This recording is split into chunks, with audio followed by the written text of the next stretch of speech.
A ceasefire between Israel and Hamas has begun in Gaza after a nearly 3-hour delay. The truce didn't begin on schedule after Hamas failed to release the names of the 3 female hostages to be freed today on time. The Israeli government says that the first hostages are due to be released this afternoon. In return, 90 Palestinian prisoners will be freed at the same time. Aid agencies are said to use the 6-week ceasefire to rush more support into the Strip.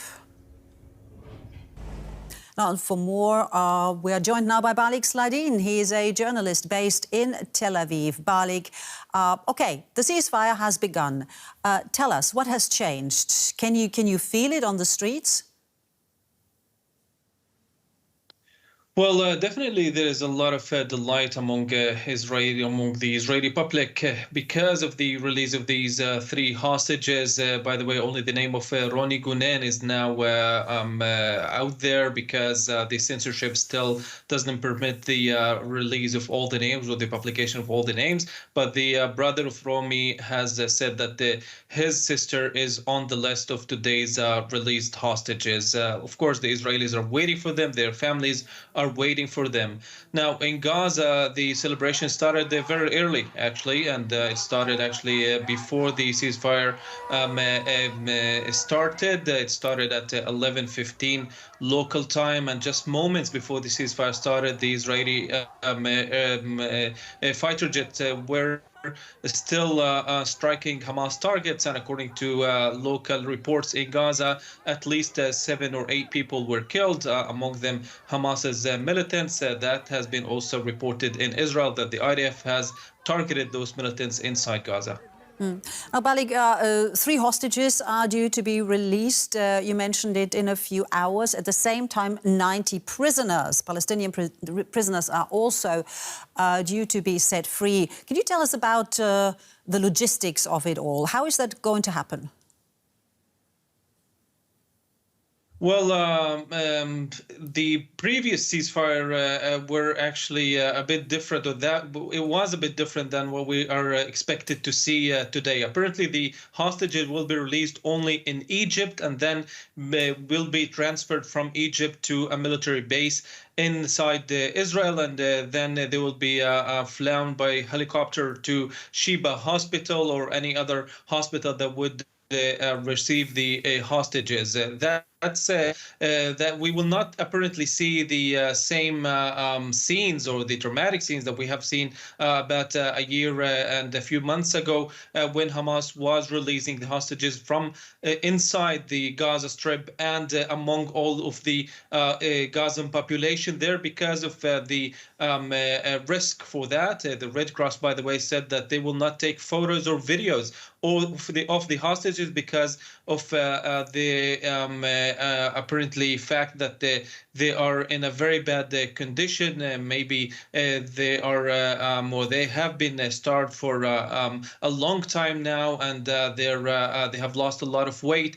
We've seen that happening in the hostages that were that their bodies actually were recovered in August as well. They have lost 20 to 30% of their weight. Apparently, it's going to be the same thing for these hostages, and the procedures set to take place either this afternoon or even in the evening. The Israeli officials still not giving us exact timing for the release. Well, the ceasefire as such, celebrations, as you said, families eagerly awaiting to see their family members, the hostages, to welcome them back. But all of this has implications for Benjamin Netanyahu's government. Part of it left. Tell us more about that. Yes, Ben-Gvir's party has left the coalition, but that will not affect the ceasefire agreement. That will not affect the coalition for now, at least, because still there is a majority in the Israeli Knesset for Netanyahu's government. That's because of the fact that in November last year, Gideon Sa'ar's party joined the coalition, and now the coalition had 68 members out of 120, and now the 6 members of Ben-Gvir's party left. Then we're still left with 62 members, which means that we still have a majority for this government or for this coalition. But this is only for now, because the Smotrich party also has 6 members. If it leaves the coalition, then the government could collapse, something that they will not do for now, at least not for the first phase of the deal, because they still believe that the government is intended to resume fighting or somehow reach all of the war aims, including the one that was addressed, which is the complete collapse of the Hamas governance in Gaza. That's something that we should be waiting to see if it will happen after the 48 or 42 days, excuse me. If that happens, then this, of course, imposes a risk for the government, unless the opposition or parts of the opposition come to rescue Netanyahu. At least the head of the opposition, Yair Lapid, said that he will do that, but I'm not sure whether Netanyahu will accept this rescue or not in this case. All right. Balig Sladeen in Tel Aviv. Thank you so much, Balig. Thank you. And I'm joined now by Air Vice Marshal Sean Bell. He's a former pilot in the UK's Royal Air Force and now an advisor at Universal Defence and Security Solutions in London. Mr. Bell, so very good to have you on the programme. The ceasefire, we just spoke about an hour ago, and now it's official. We have a ceasefire. What does it take for it to hold from a military perspective? What needs to happen? Yes, good morning, Monica. I think it's going to be very, very fragile. And I think we're seeing in this delay, this nearly 3-hour delay, just how fragile. From a military perspective, you know, ceasefires only work traditionally if one side has won, the other side has lost, or both sides have ground themselves to a sort of stalemate, in which case they both see benefit in negotiating. Now, at the moment, neither side has won. And it's pretty clear that that for a number of people on the Hamas side and Israeli side do not think they don't feel in a stalemate.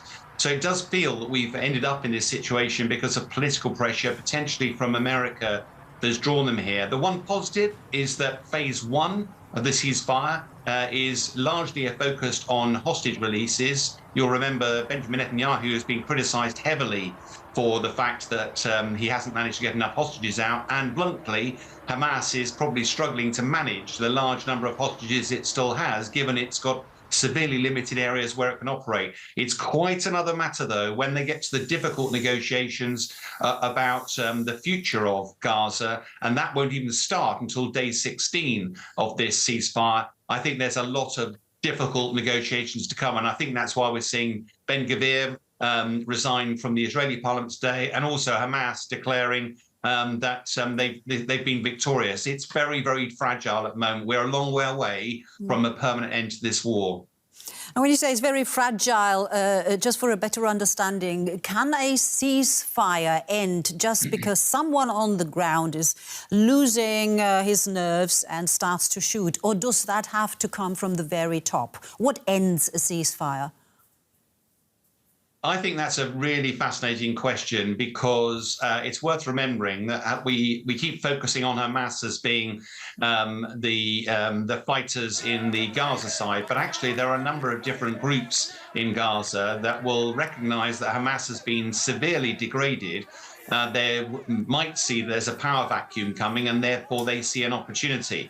And as we're seeing with the Israeli side, not everybody is a supporter of this ceasefire, and therefore if any of the parties want to see it disrupted, it will be relatively easy to do that. I'd be very surprised if we don't see some rockets fired from Gaza territory into Israel, and I suspect that the negotiators have tried to cover that. They'll never release the details of that, but a degree of patience and tolerance will be required.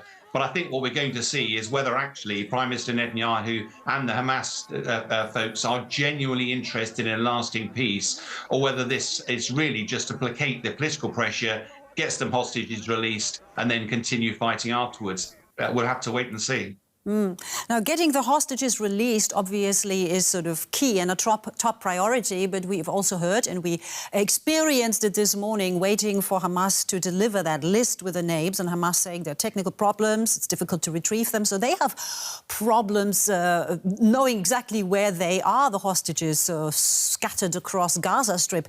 Is it feasible to have some kind of on-the-ground cooperation? Because it's in Israel's interest to retrieve the hostages. It is, but I think what we're seeing is that both sides are very distrustful of each other. We're hearing an excuse from Hamas as to why this was delayed. That may be true. There is no doubt that the hostages are being held in a variety of different locations. Because of the security environment, Hamas will not be wanting to use mobile phones to communicate because they're relatively easy to be tracked. And they've learned for many years that they have to be very careful about security. And therefore, given that the hostages are probably held in all sorts of locations, I've no doubt it's quite difficult to coordinate. But quite bluntly, Hamas will know these negotiations, this plan has been on the table for 8 months. They will have known that part of that negotiation is naming specific hostages and when they're going to be released. So I find it quite hard to believe that this is a genuine excuse. What I suspect is happening is Hamas is just testing Israel's tolerance for the terms of the deal. Israel was very firm. We understand a lot of people have died since that original 6:30 deadline. And therefore, it's pretty clear that Israel has gone, if you don't follow the terms of this, we will return to fighting. They're being very hard-nosed about it. And I suspect because that reflects just how fragile this whole situation is. Indeed. Well, Sean Bell with Universal Defence and Security Solutions, thank you so much for sharing your insights with us. Thank you. Thank you for having me.